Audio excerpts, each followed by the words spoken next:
Willkommen zum Triage Method Podcast. Mit mich, Gary, und Patrick Farrell.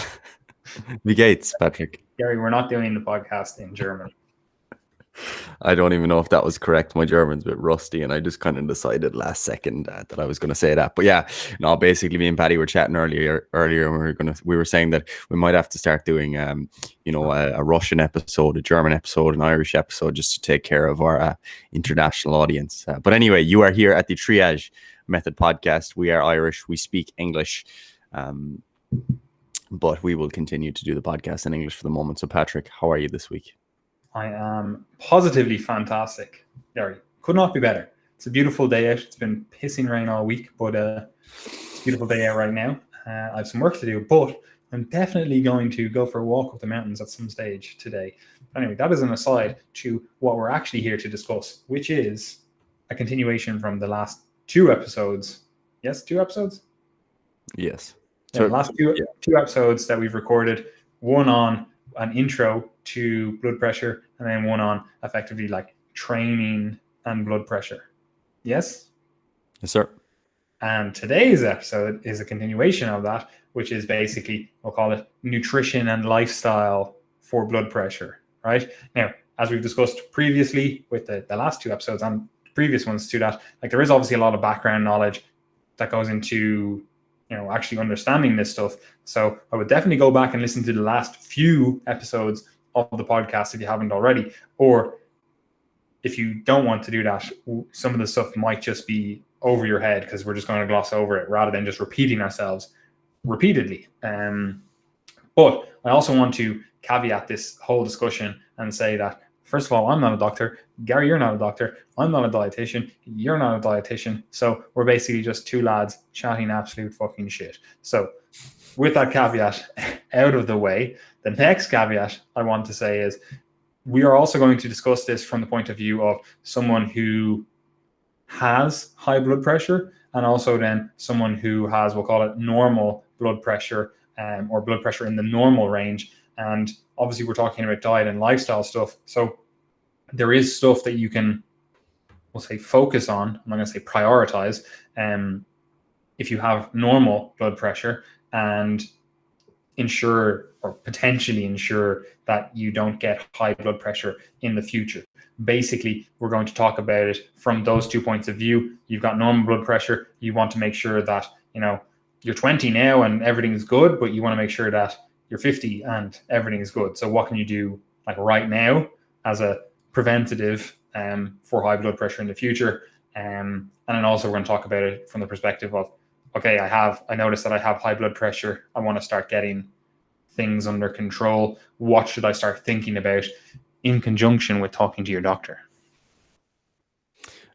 Yes, sir. So yeah, that's the way you should always listen to these episodes, is that we're just 2 lads who are trying to really relay on information that is useful for you, the user. So basically, to start off this conversation, one of the things that I want to make clear is that, like, as we said in the last podcast, blood pressure is fundamentally something that you're looking at as a surrogate marker for some sort of endpoint or clinical event. So basically the goal of trying to reduce your blood pressure or not have high blood pressure in the first place is so that you can reduce, things like stroke, the associated complications that come with that, potentially death, along with things like heart attacks and other diseases.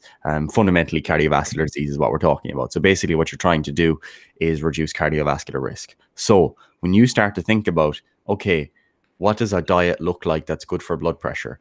You're not just looking at how the diet or the lifestyle affects blood pressure. You're also looking at how it might affect things like your blood lipids. How does this affect your LDL levels? How does this affect your blood glucose, your HbA1c, other markers of metabolic health? Because if you're only looking at one of these single variables, you can get sidetracked. And I think that's one of the things that's important here, is that when you start to think about blood pressure, people often think in terms of just, oh, what foods can I add to my diet to improve my blood pressure? As if you just kind of add one thing and that fixes everything else.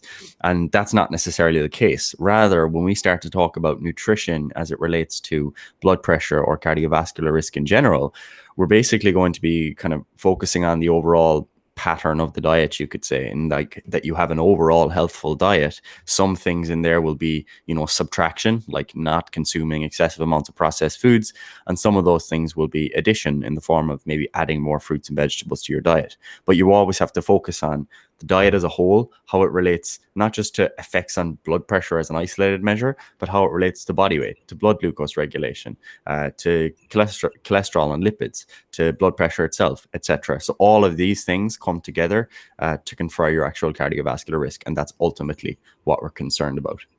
Yeah, like reductionism is a beneficial framework for thinking about stuff or starting the understanding of stuff, but you shouldn't be so caught up in terms of just focusing on one variable or one little system or one little thing. Like that doesn't happen in the human body. That's not how life itself works, So while it is good for building and understanding, it's only, part of the larger puzzle. It's like you have a jigsaw and you just are looking at one piece and you think that that's the whole thing. It's just not. It fits in with the whole thing, but you actually have to assemble that jigsaw and get the benefits. And again, you can be looking at a few different jigsaw pieces and being like, I'm going to do this, this, and this. But again, it has to actually be put down and fill out the jigsaw itself. So with all that in mind, where do we start thinking about this stuff? And probably when we're talking about the diet, the easiest way to start thinking about this stuff is in terms of quantity. Right, we'll get to the quality aspect in a second, but the quantity aspect, right? Because I personally think this is one of the bigger hitters with all heart disease stuff, which is kind of just glossed over. But it does actually permeate into all of the heart disease things and all of the heart-related stuff that we're obviously talking about now. And even though you think like calories, how is that affecting, my heart health? It is doing that by virtue of being somewhat of a proxy for body composition. And what I mean by that is, if you are over consuming calories, that generally leads to an accumulation of fatty tissue, and then also an increase in different, we'll call them products in your bloodstream. And again, like Gary touched on some of them, but again, even if it's just, lipids in your blood, just from consuming food, like it's still in your blood. It still has to be moved around. It still is contributing to all of the stuff that we're talking about.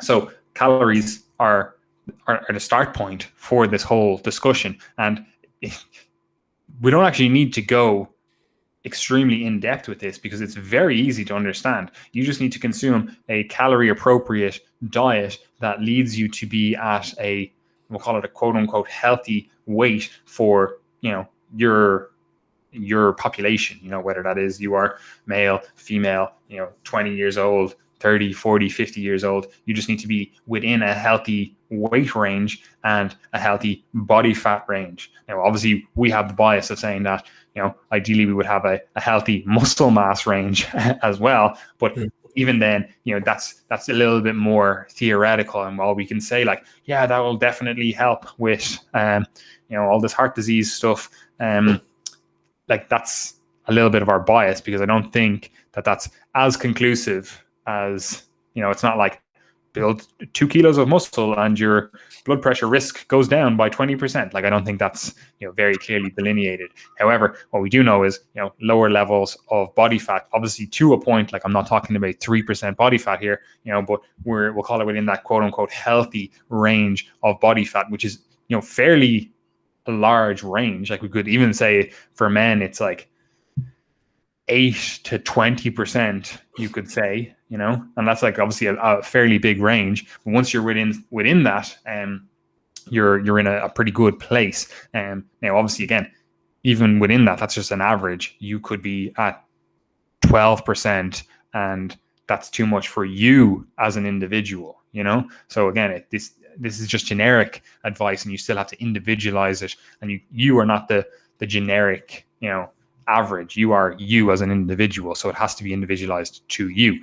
But basically, you need to manage your calories, and we've talked about this multiple times, so we're not going to hammer home on this, but you need to manage your calories in such a way that it leads you to have a healthy body weight and a healthy body composition. Again, whatever that means for you as an individual. But I think that's the first thing you need to nail down when you are considering blood pressure, either from the perspective of you want to ensure that, you don't get high blood pressure or heart disease issues in the future. Like if you're in your 20s and you're like, well, what can I do to ensure that, I live well and strong into my 90s, my hundreds, like we want to.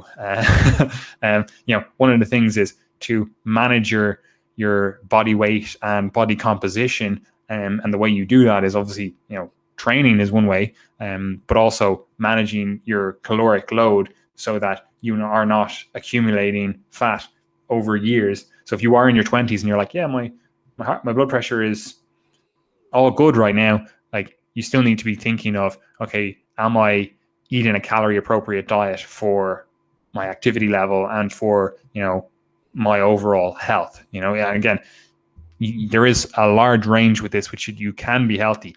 But even within that range, you can still make beneficial changes. Like say you are 20% as a male and you're like, yeah, like my blood pressure is good.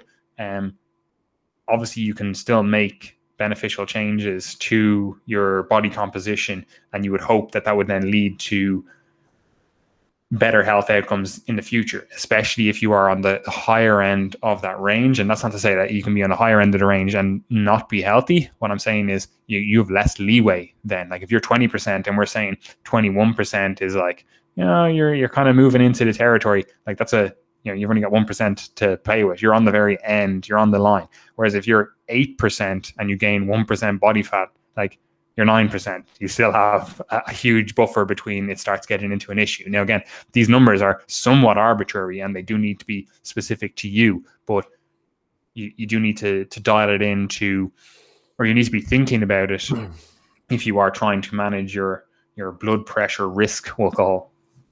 Yeah, no, it is super important as well, because this is actually something that I remember when I was living with you a couple of summers ago, 2017, we were walking to the shop one day, and one of the things that we were discussing, we were saying, like, isn't it funny how literally, like, as much as, people like to mock, the idea that, oh, it's just calories in, calories out, that when you start to look at all the diseases that are, like, non-communicable diseases that are causing like the vast majority of morbidity and mortality today and are increasing in numbers, that fundamentally they all do come back to excess calories in the diet.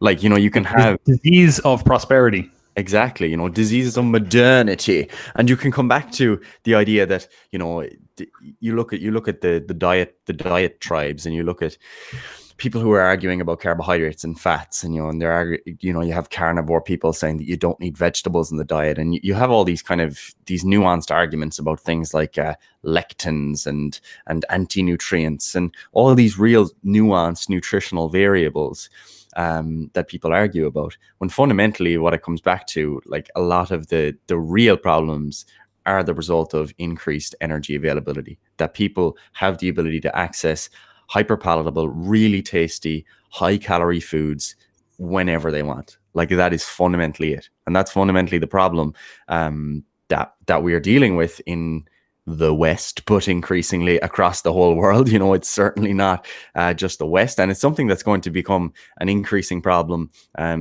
for decades to come, because one of the interesting things, from my understanding anyway, that happened, if you look at like the typical quote unquote Western development, we had increasing energy availability and availability of these types of foods, which was somewhat coupled with the advancement of our healthcare systems as well. So relatively advanced healthcare systems. So as a result, although we're very poorly equipped to actually handle non-communicable disease epidemics, the obesity epidemic, if you want to call it that, and cardiometabolic disease associated with that, we also have a higher level of healthcare advancement to at least somewhat deal with it, whereas in developing countries now, in 2020, although they're having, these obesity problems as well, increasingly, and cardiometabolic disease problems, they've got basically the increase in energy availability and these diseases of modernity without being coupled to the increases in advancement in healthcare systems. And the interesting thing about that is that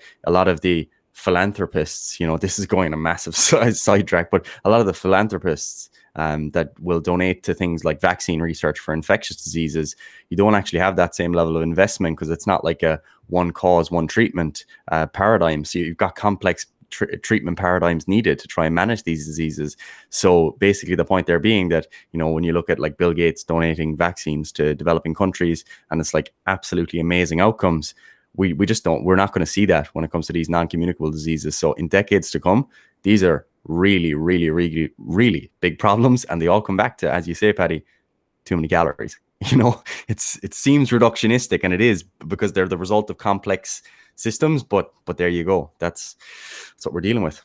100%. And it's a hard thing to deal with because so many other things impact it, and yes, as a result, you can then be led down the wrong path. I'm hesitant to say wrong because obviously ultimately it becomes back to the right path.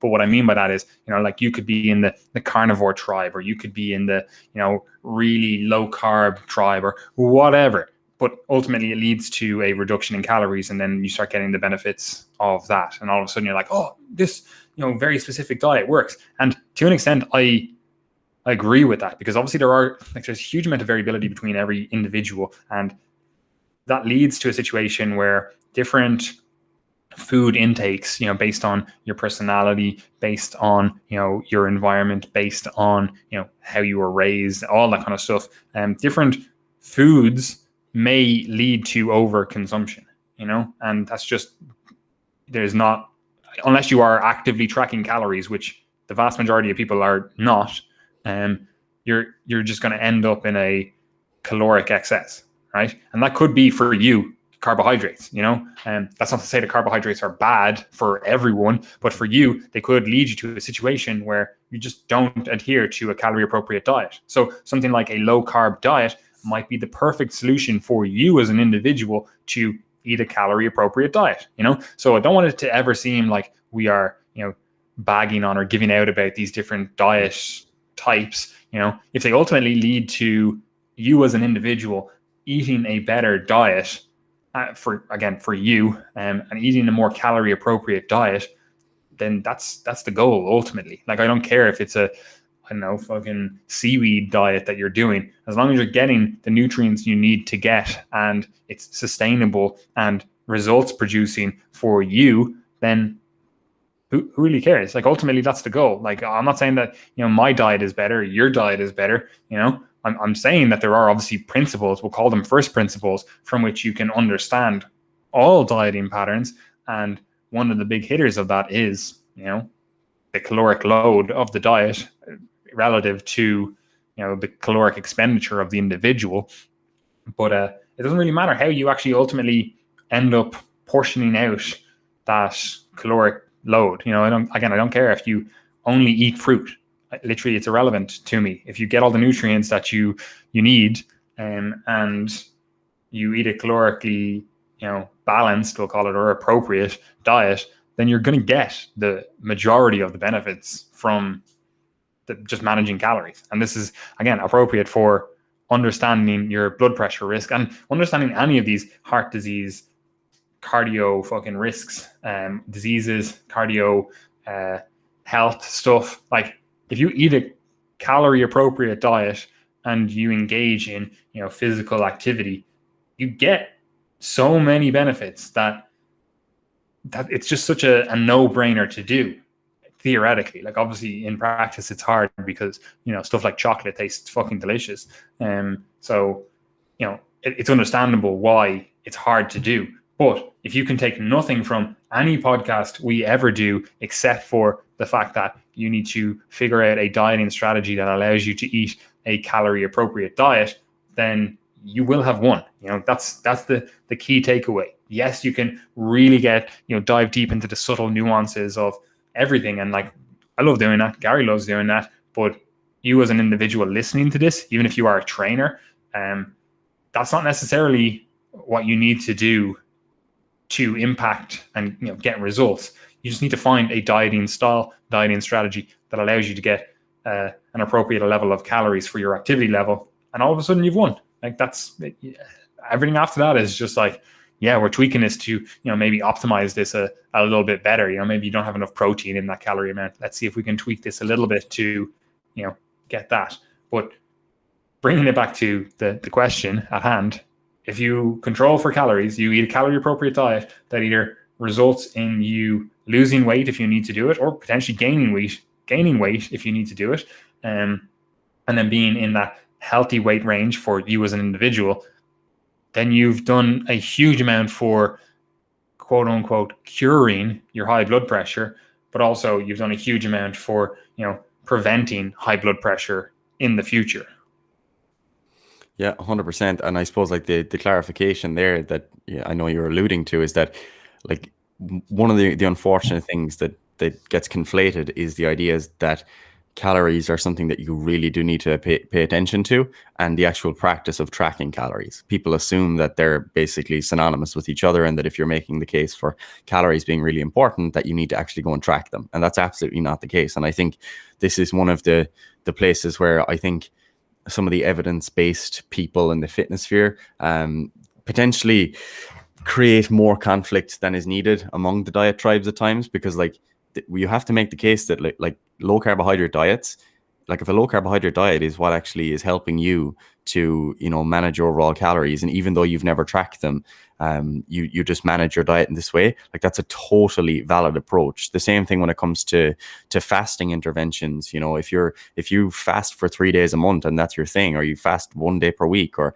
a certain amount of hours in the day, and that's your way of managing overall calories, and you've seen definite health benefits to that, then we need to take that seriously and say that, oh, that's actually a valid intervention, and that these interventions actually are available. Because I think one of the things that always happens is that when you look at potentially different responses in studies to low carbohydrate diets or to low fat diets or whatever, it kind of comes back to this summary that, oh yeah, none of this actually matters once calories are controlled for, it's all fine. However, what you have to realize is that people do respond differently, and people prefer different things. People have different food preferences, different cultures, etc. And ultimately, if you can find a way that works for you to manage overall calorie intake, you're winning, and you don't need to there's no point just saying, oh, but if you just track calories, you could eat whatever you want, because that's not the goal. The goal is just to get to the end point that you're able to manage it, not to eat whatever you want. 100%. Right. So I think people understand now, manage your calories in a way that allows you to eat a calorie appropriate diet, that allows you to have good body composition and good body weight, whatever that means for you as an individual. Okay. So that's the big hitter with all of this stuff, right? The next thing, in particular with regards to blood pressure, it's often talked about, is salt intake, right? Now, if you go back to the previous two podcasts, I think it was actually really the first one that is probably more appropriate. So 2 podcasts ago, we were talking about how salt has a role in impacting, blood pressure. Now, this is both a transient thing and a chronic thing, right? However, it kind of gets more of a bad rap than it needs to, because healthy, quote unquote, healthy individuals hear the information given to people with high blood pressure and then assume that applies to them. So you'll hear people with high blood pressure being told to, reduce their sodium intake, which is a good idea if you have high blood pressure. But then individuals who are, again, quote unquote, normal will also take that advice on, thinking that it is high blood pressure protective, which isn't necessarily the case. So Gary, can you talk a little bit more about salt intake and blood pressure? Yeah, so like one of the things that I'd like to kind of make clear here is that, right, we're talking to a fitness audience, and we're talking to people who are probably already very conscious of their diets, and one of the things that actually happens a lot of the time when people first get into trying to improve their physique, especially if you come in from that kind of bodybuilding side, that's how initially how I got into fitness and how I was exposed to nutrition information. It was through that lens of building muscle, losing body fat, getting as lean as you can. And a lot of the practices in that world where a lot of our nutrition information kind of trickles down from, relates to, it basically trends back to the kind of clean eating trend. That idea that, let's have, plain chicken, plain broccoli, plain meats, like no seasonings, that kind of thing. Like the more boring your meal is, the better. That's kind of where it went, where basically a lot of the nutrition practices came from. And one of the things that happens when you start to adopt that kind of clean eating approach is that, you don't use sauces, you don't use seasonings. Like obviously people are more open to that idea now, but there's still many bodybuilders who don't. So as a result, people often don't even salt their foods. They won't even salt their foods at all. They won't add any seasonings, any salts, or any sauces. And because they don't actually consume any sort of what was I going to say? Any processed foods as well, they're actually eliminating like an incredible amount of sodium from the diet. So, in those individuals, you could make the case that adding salt to your food is actually fine, and it could potentially even benefit your performance. If you're talking about active, healthy individuals who have no problem with their blood pressure, they're eating very low sodium diets, then that's not necessarily something that you need to strive for. Especially if you are essentially losing sodium through like some like sweat, like if you again like are a very active individual, or you live in a hot country, you're sweating all the time. Like that is one of the ways that you get rid of sodium from the body, and you get rid of salts from the body. So again, you can imagine the case, someone that's like, I want to get lean, I want to really push body composition, performance, I want to build muscle, all that stuff, and they're really pushing themselves in the gym, working up a sweat, not eating salt, not eating processed food. You can actually be in a case where you probably are a little bit salt deficient. Yeah, that can definitely happen, and I think that's something that's just important to get out there immediately, because it is definitely the case that there are people that listening to this podcast who probably consume far less than the recommended sodium kind of upper threshold. So probably something that a lot of people just don't need to worry about. And the key thing there being that a lot of the salt that is contributing to high sodium intakes is not coming through the addition of your sea salt or your table salt. Like that's not the actual problem. I think it's around 70%, at least in the US, 70% of the contribution to total sodium intake actually comes in the form of prepackaged and processed foods. So if you're consuming lots of ready-made meals, you're eating lots of I don't know, baked goods and stuff sometimes. If you're eating lots of just generally packaged processed foods, crisps, particularly bad.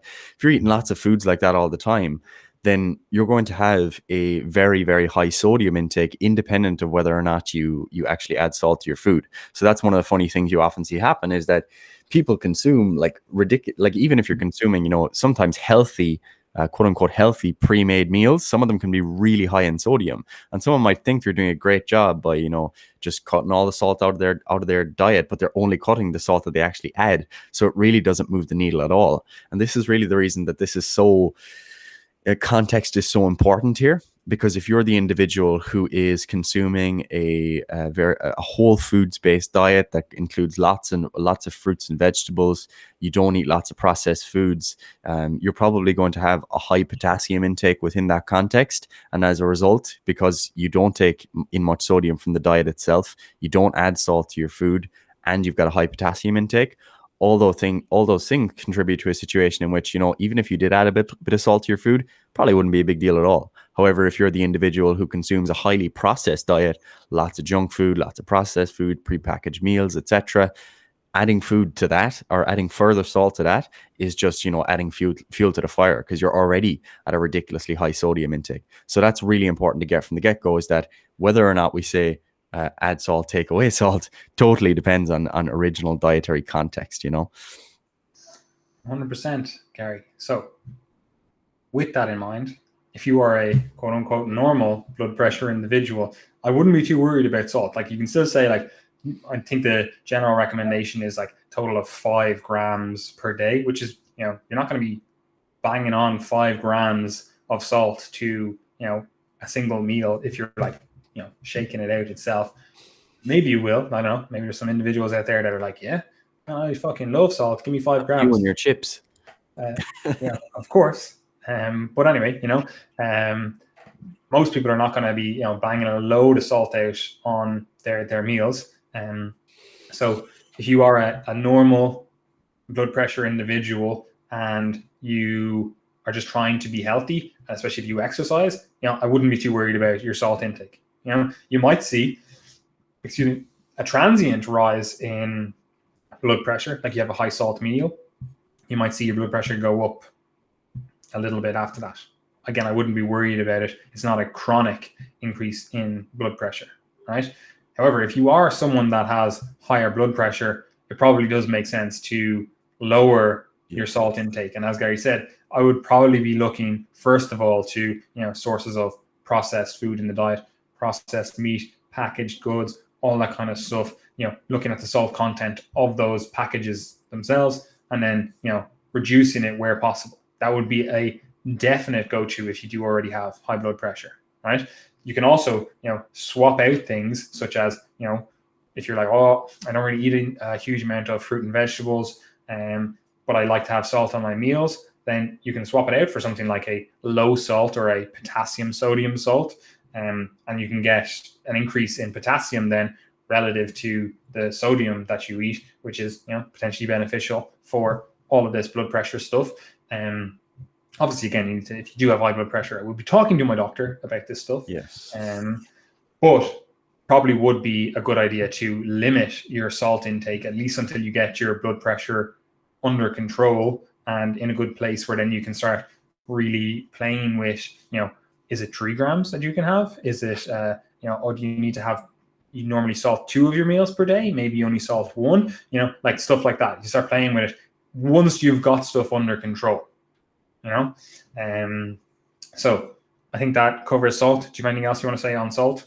Yeah, just a quick note would be that we did talk a little bit about, we kind of alluded to why sodium or salt might be important in the previous episode. So go back and listen to some of the basic blood pressure physiology stuff, and that might make a bit of sense. But one just clarification for people is there is a difference between sodium and salt, because this does cause quite a bit of confusion. So generally what we're talking about salt itself is sodium chloride. So basically NaCl, you'll have an equal amount of sodium and chloride within that. So what that means then is that if you're consuming, like Paddy said, 5 to 6 grams of salt, which is generally kind of the recommended level, that basically means that you're consuming between 2.5 to 3 grams of actual sodium. So you'll see sometimes reported on food labels, sometimes there'll be sodium content. Sometimes you might see the actual salt itself, and that might be different to what you're actually reading in terms of actual recommendations. So do clarify that to yourself. Basically, it's very simple. If you read salt and you're going by sodium guidelines,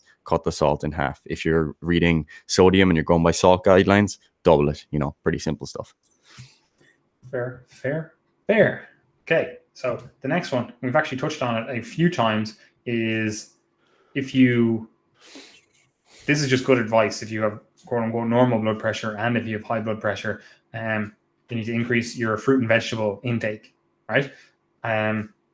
Again, you get increases in magnesium, you get increases in potassium. It also has other benefits, such as, you're a scumbag, Gary. I hope everyone who's watching this actually looks at what you just did. It's an Easter egg. Anyway, just for everyone who's listening, Gary just drank straight from his French press. But anyway, yes, increased fruit and veg, you get an increase in potassium, you get an increase in magnesium, you also get an increase in fiber, which, as we said, the fiber stuff, I don't think that has a huge impact on your actual blood pressure. But as myself and Gary were discussing just before we got on air with this, it does have some other effects, which again, when we look at the whole system rather than just blood pressure, it starts having positive effects in other areas, such as managing your cholesterol levels, your blood lipids, that kind of stuff, even hormone levels to an extent, and that then has a positive impact on your blood pressure. So even though I don't think like say supplementing with fiber on its own, I don't think that would be a beneficial strategy. If you do it in the context of eating more fruit and veg and getting your fiber intake up to at least the minimum, which is, depending on who exactly you ask, it's 10 to 15 grams per 1,000 calories you eat. Getting it up there is going to have beneficial effects on your blood pressure, especially if it is coming from an increase in fruits and vegetables, like a variety of those, because then you also get, again, as I said, the potassium, the magnesium, but also a whole host of other vitamins and minerals, which, we might not have a single study to, show the role of one of those vitamins in blood pressure, but that's not to say that they don't actually, in a very minuscule way, contribute. And again, if we're talking about, seeing significant changes in blood pressure, every little does help, so even though we might not know the benefit of a single nutrient, or it might be so minuscule that it's not really worth measuring in a scientific context, that doesn't mean that it's not significant for you as an individual who's trying to live. Would probably be something that I would definitely consume.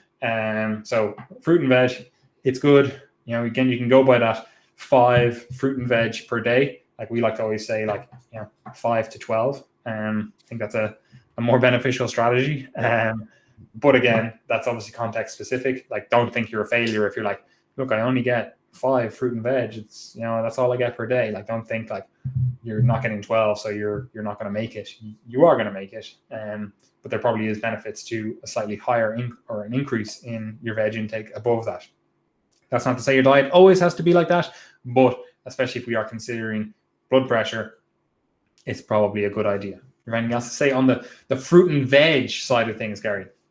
I know, it's one of those things where, like, unless you're in some very weird corners of the nutrition sphere on the internet, like, just listen to your mother, listen to your granny, like, eat your fruit and veg. Like, it's pretty basic. I do think that according to, I think it was a report last year, I think Ireland has, I think, the highest intake of fruit and veg in Europe. So there you go, the Chad Ireland. Don't know how true that is, but I'm going to take it as a win. You fucking love to see it. Now, if we could just start really prioritizing getting farmers to a nice, good wage and stop saying stuff like getting rid of the herd, that would be nice. Because Ireland is a fucking beautiful country for growing food. It's estimated, don't necessarily quote me on this, but it is estimated that Ireland could produce enough food to feed 35 million people.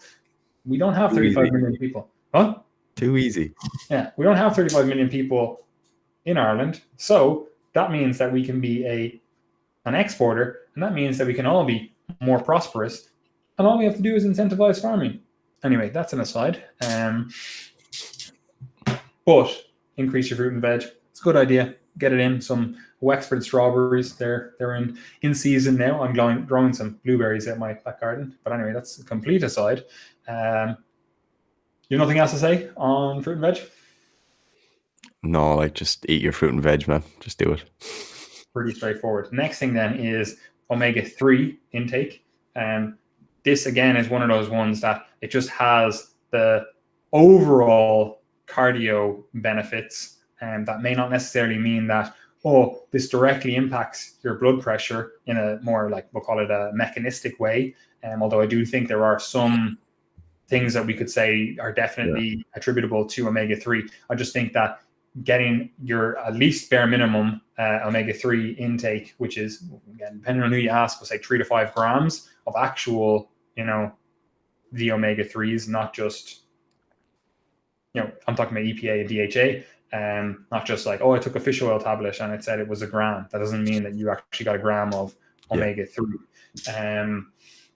The easiest way is to just eat some fatty fish 2 times per week is generally a good shout. And if you're not doing that, then again, it probably makes sense to have some omega-3 in the diet, fish oil capsules, or if you are of the more plant-based persuasion, you could go for something like a krill oil or an algae. But anyway, that's an aside. Getting it up to, again, 3 to 5 grams per day. Again, fat can be stored, so you can go over the week or even the month if you really wanted to. Like, you could just have a weekend where you just, all you eat is fatty fish, and that can probably work for you for, a month or two. So that's a beneficial strategy if you are trying to get your blood pressure to a good place, but also if you're looking for general cardioprotective benefits. I think just getting your 3 to 5 grams of fish oil per day, like, that's it's only a beneficial strategy. And even if it's not, perfectly aligned in terms of we can have this real mechanistic reasoning for it really impacting high blood pressure. Again, I do think there are some things that we could argue with that. And it does have other properties, as we said, looking at the organism as a whole, in terms of improving, the blood quality, but also the cell quality that ultimately leads to better blood pressure as an aside. Yes, sir. Eat your salmon. Yes, the salmon of knowledge, Gary.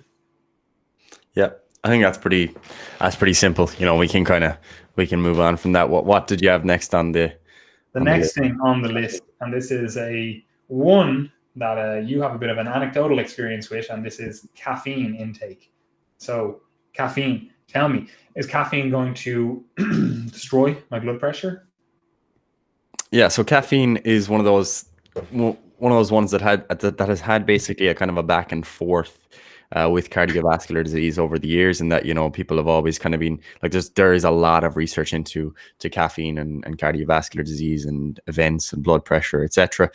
But one of the things that you see is that it's on average, like when you start to look at caffeine or coffee intake, really, because that's where a lot of it tends to come from.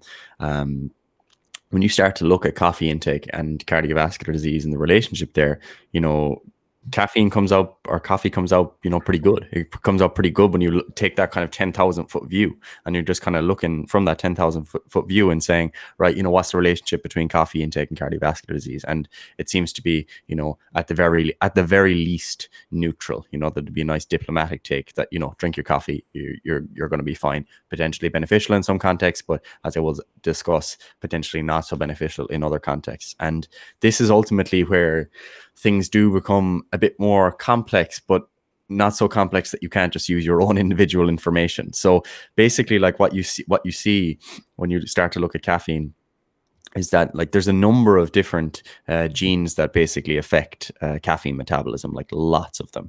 And this is one of those cases where you're not just looking at one single, like, monogenic variation. You're not just looking at a single variation in a gene, but you're looking rather at associations between the presence of, changes in different genes. And basically what you start to see is that in some individuals with certain genotypes, they will be more susceptible to chronically elevated blood pressure in response to caffeine intake or high caffeine intakes. That does seem to be the case, but it's kind of like a relatively new area of research. There's not that much research on it, but there is enough to say that, there might actually be something here, because acutely, people do have increases in blood pressure in response to caffeine. It is somewhat of a sympathomimetic in that it increases sympathetic nervous system activity. So basically creates that kind of bit of a stress response.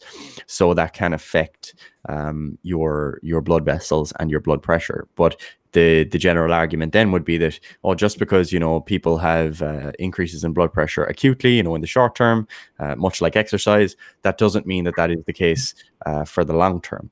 And that is true. So people do vary in their acute response, but they also vary in their chronic response. So while, most people might be just fine drinking their coffee long term, it does seem like certain individuals with certain genotypes might be a little bit more susceptible to increases in blood pressure long term if they are consuming very high intakes of caffeine. So basically, what I would say with that information is to do something along the lines of what I did myself. Like, so last September, basically, what I did was I did a kind of a 6-week period where I consumed no caffeine. And I mean no caffeine as in, like, I was having tea and stuff, but for a habitual coffee drinker, it wasn't very significant. So I would have previously been consuming probably 3 cups of coffee per day, maybe. Periods of my life where I was consuming a lot more, maybe 5, 6, 7, 8 cups at times. But basically I took 6 weeks of consuming no caffeine. And between the start and the end, I did see a fairly significant reduction in my blood pressure. But the thing is, that's an N=1 experiment. I don't know were the conditions exactly the same between day 1 and the end of the 6 weeks or whatever. I did keep most other things the same. My body weight was roughly the same. So it's not like there was any massive changes in that sense. I was training the same amount. But for me, based on based on that, I was thinking, okay, maybe I might want to reduce my caffeine intake longer term. So now I try to consume a little bit less caffeine. For me, that was just an anecdotal experience. But basically, what I would take away from that is not necessarily that you need to go and try and do that, but rather what we're saying in this whole podcast is, do you have high blood pressure? Do you consume a lot of caffeine? If the answer is no, my blood pressure is perfect and I consume a lot of caffeine, okay, cool. Doesn't matter. Do what you want, But if your blood pressure is already high and you're like, hey, I seem to be doing most things right, but I am consuming 6 cups of coffee a day, it might be worth a shot. It might be worth saying, I might actually just pull back the caffeine intake for a while and see what happens. So ultimately, like, as an individual, we're not talking about creating guidelines for groups. We're talking about, how you use this information yourself. And ultimately, you need to see, is there a problem? And then go troubleshooting rather than troubleshooting before there's actually a problem, unless we're talking about preventative context. Yeah, and this is an easy one to experiment with. First of all, if we just understand that caffeine is, we'll call it a stressor. Now, that might be, again, a hormetic stressor in terms of it's a beneficial stressor that we adapt to and get, positive adaptations out of it, which I generally think it is. However, if you are in the context of already a high stress environment, it might be the stress that, the straw that broke the camel's back, so that is potentially something to consider.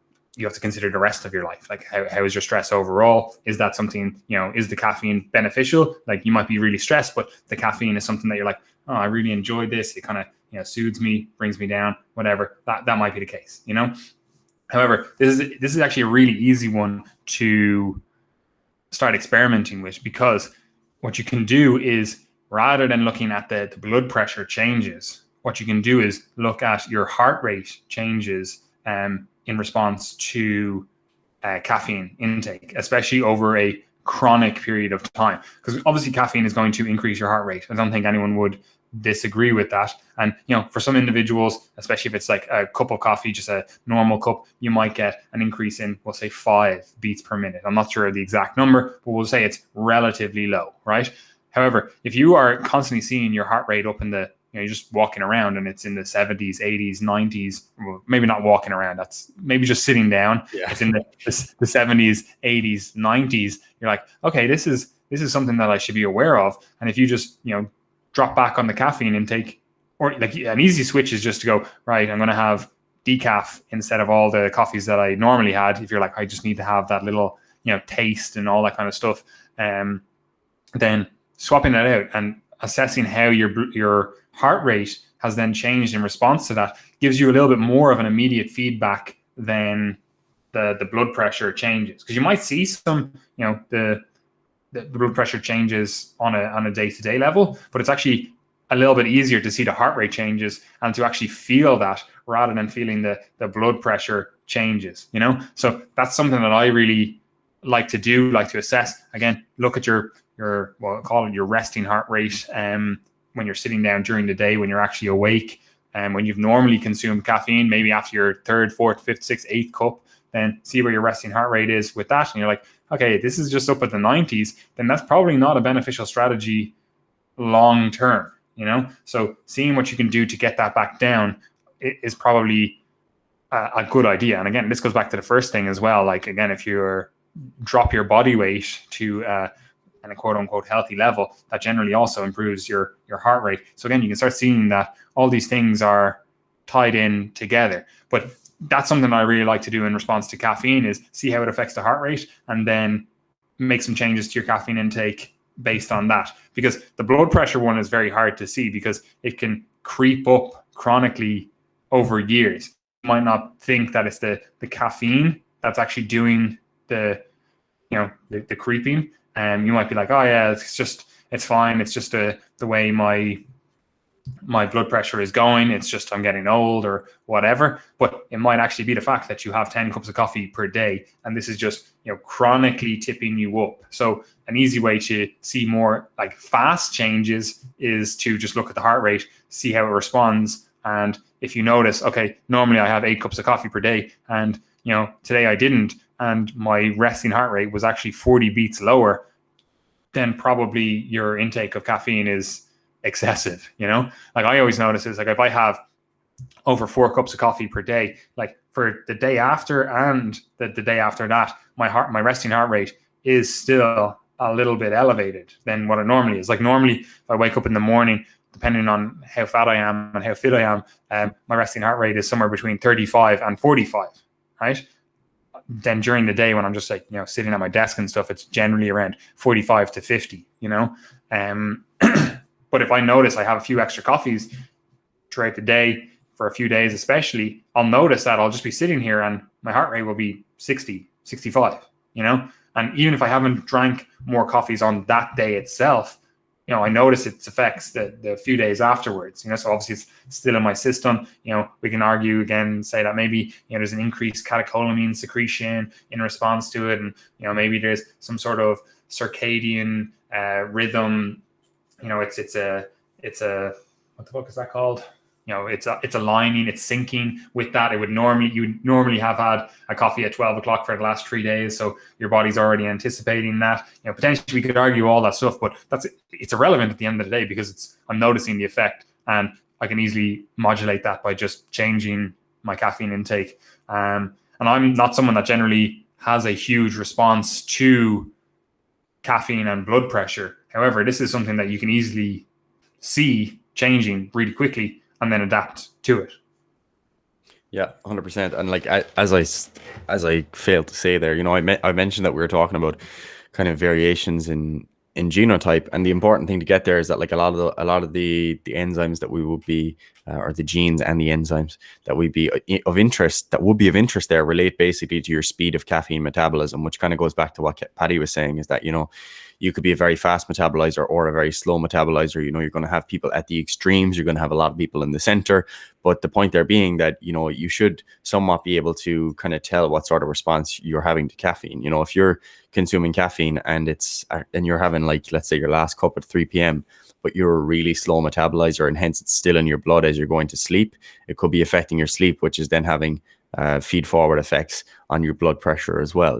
So if you're basically the point there being that you need to kind of see how do you actually respond to it as well, because if you're clearly not paying any attention and you're absolutely buzzed out of your mind after a single coffee and you persist in having 6 cups of coffee per day and your sleep is awful and you're constantly wired, like that's probably not the best idea. But if you're someone who has a cup of coffee and you're like basically nothing changes other than maybe a little bit of extra focus and your sleep is excellent and low stress, otherwise they're two very different contexts. 100%. Now we touched on them.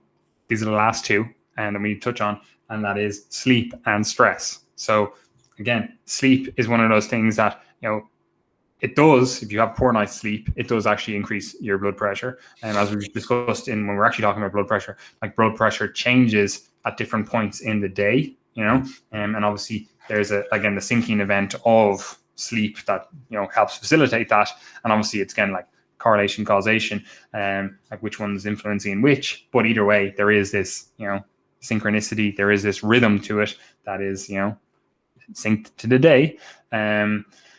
But what was I going to say? Yes. So if you miss a full night's sleep, like you will see increases in blood pressure the next day. If you have poor sleep, you will see increases in blood pressure the next day. Again, if this is a chronic thing, you're going to see changes in your blood pressure chronically, so getting a good night's sleep, it helps with your blood pressure. So again, if you are someone, again, this is very appropriate if you are, a 50-year-old male and you just went to your doctor and you're like, oh, you're told you have high blood pressure, you need to, get on this drug, you need to, do these dietary changes, and potentially you haven't been thinking about your sleep and you didn't mention the fact that you had, sleep apnea, or you didn't even know you had sleep apnea, and all of a sudden you're like, oh, that was actually the causative thing. My diet was actually relatively good. Like, yeah, I'm a little bit overweight. I can, again, control the calories, manipulate that.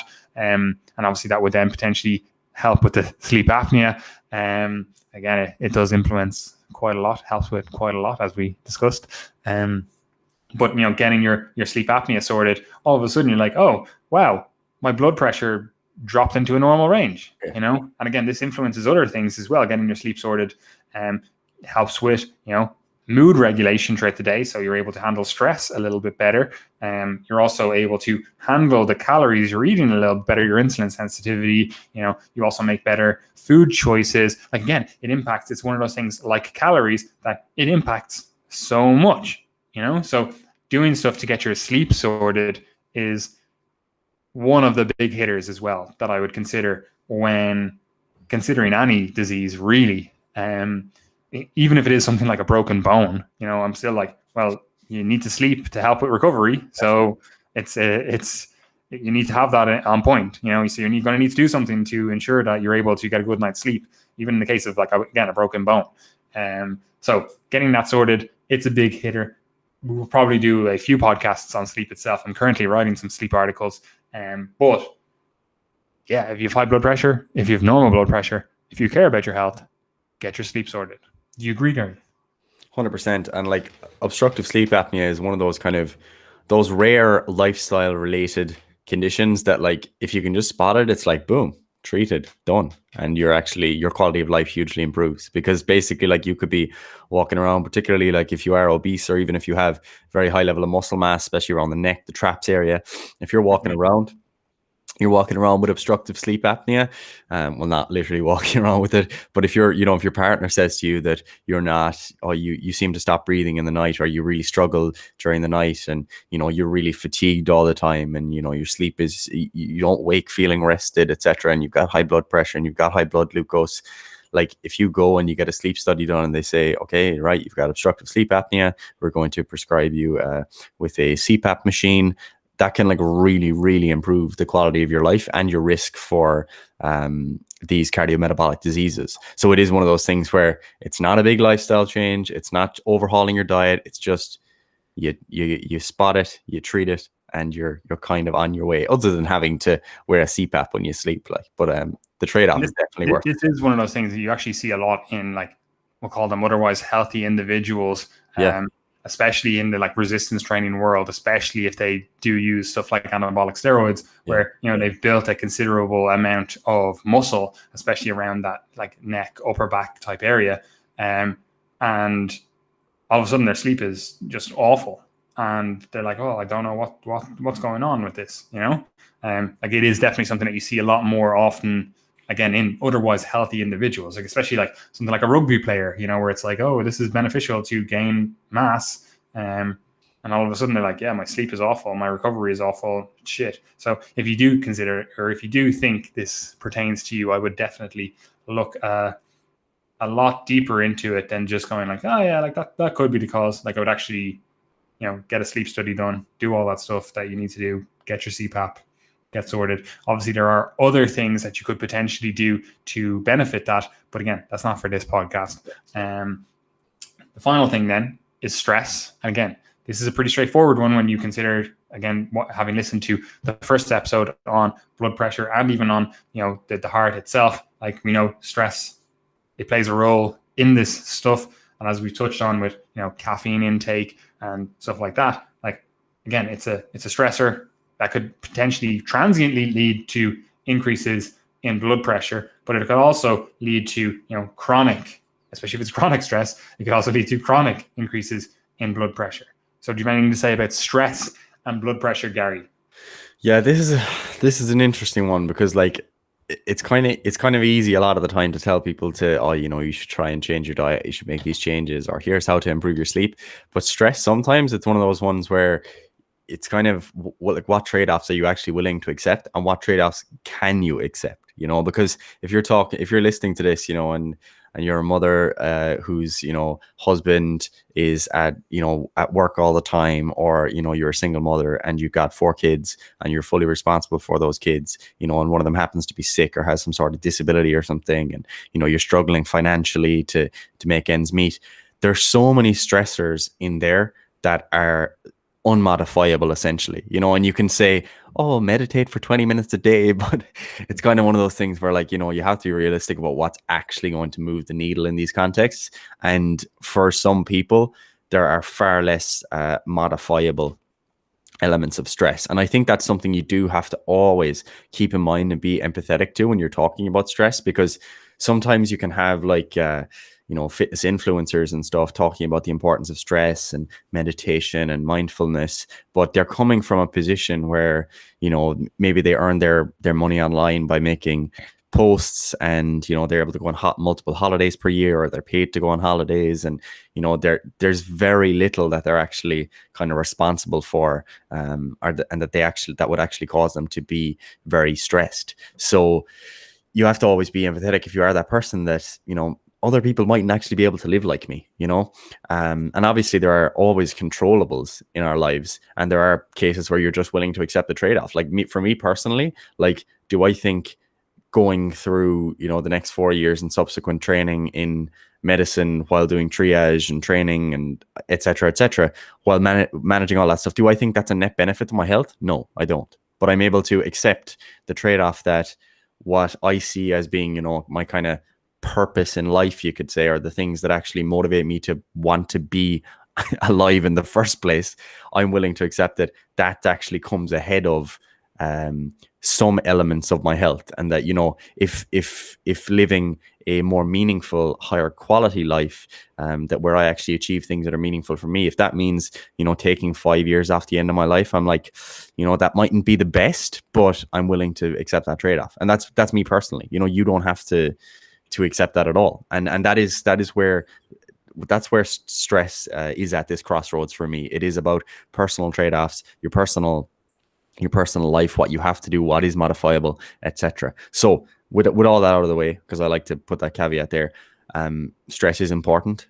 Chronic stress is definitely not great for your health. In this case, with blood pressure in particular, like the stress response itself, it's basically characterized by sympathetic nervous system activity. That's one kind of branch of it, and also the basically the HPA axis. So basically, what you've got going on there is you get the release of stress hormones, and basically cortisol is kind of the typical one that you'll hear about. But what happens with cortisol in particular is, one, it does upregulate the alpha-1 adrenoceptors in the blood vessels, and these are basically responsive then to circulating catecholamines, like Paddy said, so adrenaline, noradrenaline.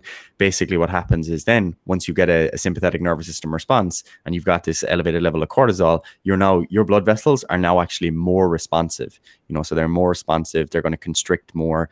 So you've got this kind of these physiological responses that are leading to constriction of your blood vessels and potentially increased blood pressure over time. Because what you've also got going on when you do have chronic stress is that you've got metabolic changes that would reduce your insulin sensitivity, that also plays into things like higher blood glucose, and basically the big cacophony of metabolic changes that would confer increased cardiovascular risk in general. So again, it's not like stress is just bad for blood pressure, it's your overall cardiovascular risk that's actually important here. So stress, yeah, not fantastic, but to some degree unmodifiable. But you should still try to do what you can to manage your stress, whatever that means for you.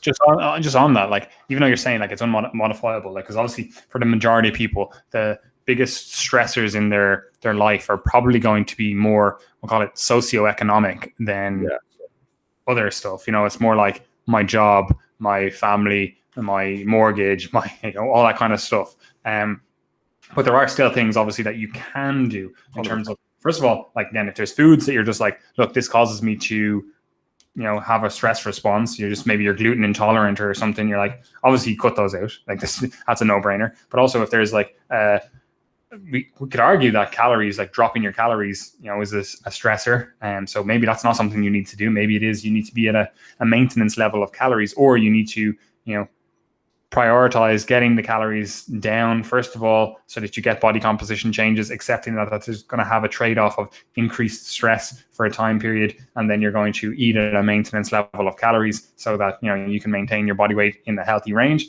But also, again, a surplus of calories is also a stressor. You have to digest it, you have to do all that stuff. So again, you have to consider where you are in relation to other stuff. But like we were talking about with caffeine, you could obviously, again, if you're saying I'm highly stressed because I'm worried about my financial situation, don't be hammering 20 cups of coffee per day then. Like, why are you piling more stress on, right? Same with training.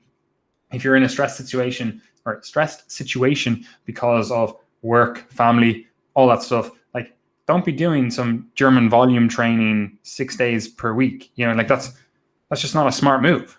So look at the minimum effective dose, get your training stress down. Now, training is a bit of a hard one because longer term it is beneficial for stress management.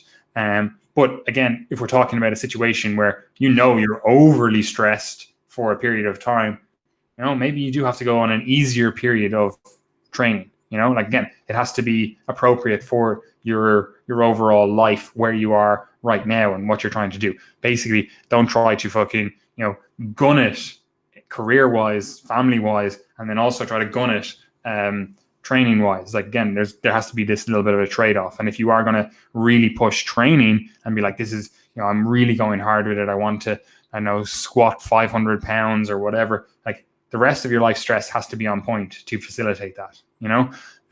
Again, that's not to say that you can't get good results while you are stressed, but I'm just saying that it's probably not the most beneficial for your health if that's the case. But I'm also not saying, well, just don't train if you are stressed. That's also not beneficial. It might be beneficial for a week to do that, where you're like, I just need to hammer through some work and I just can't get training this week, and that's fine. But if it's a chronic thing, then again, something has to give.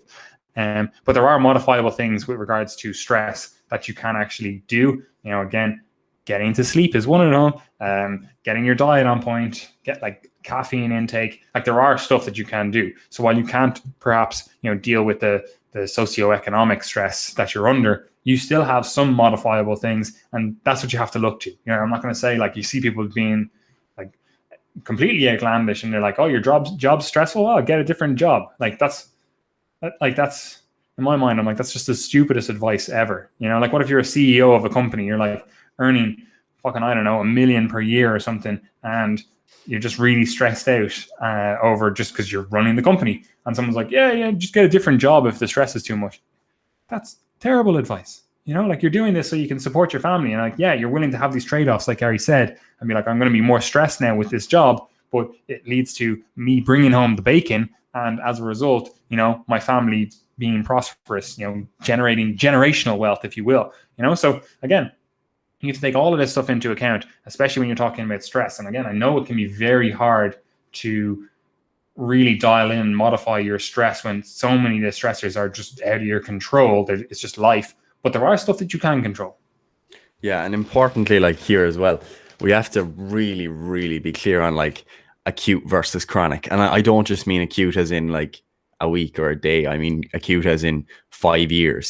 So I mean, when I discuss the trade-off that I'm willing to accept in terms of like quality of life in the short term and stress I'll deal with in the short term, I'm also thinking about the fact that if I'm set up financially and I've done my job for my family and stuff in 20-30 years, and I'm in my 50s, I'm in my 60s, and I'm like, I've got the freedom to slow down, to chill out, to have that bit of freedom longer term. That's actually something you do need to keep in mind as a young person. And I'm more comfortable saying this to young people around kind of our age. Is like one of the really good things to kind of avoid some of the detrimental effects of chronic stress in the long term. Get your shit together and get in the path. It's easy to say, but it is one of those things where like the solution here, if you don't have your life together, right? So you're still living at home, you have no source of income, or your source of income is not one that you see being for the long term. When you wake up each morning, you're like, I actually fucking have no purpose in life. If that's your thought, and you're just like, yeah, I'm getting my entertainment minute to minute, and that you've got this background anxiety and stress that's there because you're not on the path, you don't have your shit together, you're always procrastinating, you're never getting your shit done. The solution there, where you've got stress because you're not doing what you should be doing, is not to say, oh, I should relax and do less.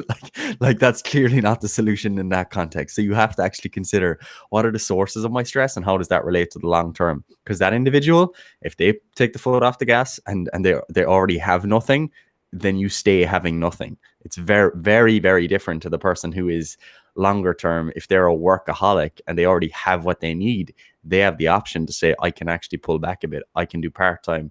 I can do more teaching instead of working, or those sorts of things.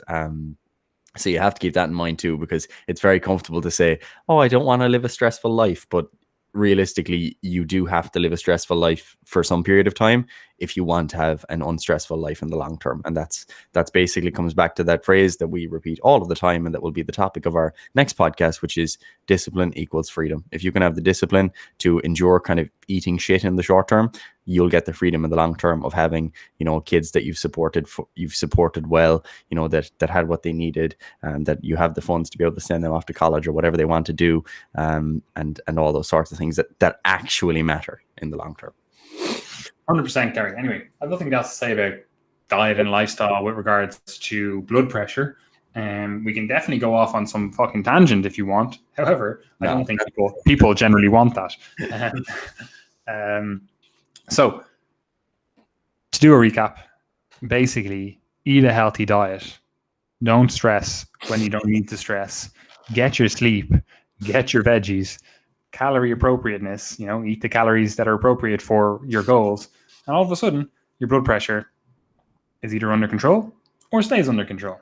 Like, as much as this is actually a big issue in terms of for health, the actual solution is rather simple. Yep. Right? In theory. Now, actually, in practice, when you're trying to get your 8 hours of sleep per night, or stay on the path with your diet, or get your exercise in, like, it can be very, very difficult. However, in theory, when we're just discussing it, the solution is pretty straightforward. Eat well, exercise, and don't stress, and get your sleep. Yep. And key point, it still mightn't work.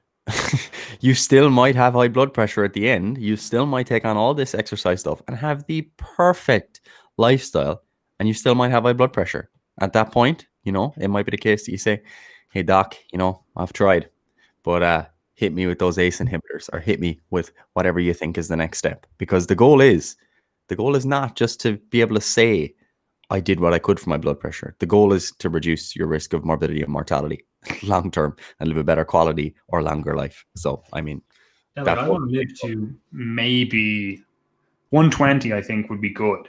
If I die before that, it's kind of bad for our image. Of course. Like, obviously, if we're a health and fitness company and I'm dying at like 90 or something like that, that doesn't look good for our company. It will be pretty weak. Yeah. So I have to survive to like at least 120. So if that's the case, like, I was getting high blood pressure and I'm doing all this stuff, right? Like, give me the drugs, bro. I mean, oh yeah, one final thing actually that you mentioned, drugs. There is one weird thing that does actually one weird trick to massively increase your blood pressure. It might actually be relevant to someone in the audience. Basically, licorice is terrible for your blood pressure, and it actually does legit hugely or very significantly increase your blood pressure. So, like, that's mainly relevant if you're someone who you just happen to be one of those weirdos who's addicted to licorice, because there are those anecdotes. Also terrible for your testosterone as well. So yeah. But there are those anecdotal stories. You can look up case reports and stuff where, like, you're trying to find the cause of someone's blood pressure, and then it was like, oh, this patient actually had a licorice addiction. They're consuming 200 or 300 grams a day. So if that is you, not great. There's also these Dutch sweets. One of my friends in my class he's actually from South Africa, but he was in Holland, and he brought back these sweets that were like licorice, but also like with ridiculously high salt. So they just taste like salt and licorice. And I was thinking, I was like, man, that should be just drugs for people with low blood pressure. Just hand them out, easy. So don't scoff on them either. And maybe if you want to, I don't care. See how high you can get it, bro. Same as if we're talking about drugs, just steroids in general, not great for your blood pressure. Yes, actually, yeah, that's worth mentioning. Just don't take a load of gear. Certain drugs as well, which I'm not going to get into, are also way worse than other drugs, and you can generally see this by virtue of the people who take those drugs are purple rather than normal human skin color. But what's worse is that it's not even just like those effects. So you can have like all the effects in terms of like increased hematocrit and blood viscosity and blood pressure, but that's also coupled with all the awful effects on your blood lipids, and then taking a load of stimulants that increase your risk of having an event independent of any of those other changes. So it's basically just a big, massive pool of things that if you wanted to die from a heart attack, you'd say, hey, I'm going to take all these drugs, man. There you go. Anyway, But do what you want. We definitely will go off on a tangent if we keep talking. So we're going to wrap this up here. Yeah. Where can people find us? What services do we offer? And, why should people, sign up with us, do whatever, you know yourself, Gary.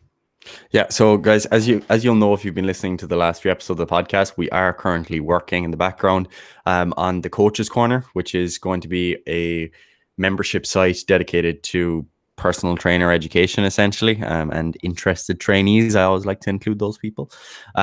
Basically, what we're going to be doing there is providing, a lot of the information that's actually of relevance in terms of anatomy, mechanics, physiology, nutrition theory, etc. But also really applying that stuff in terms of where does this information apply with exercise planning, with exercise selection, exercise execution, making different nutrition decisions.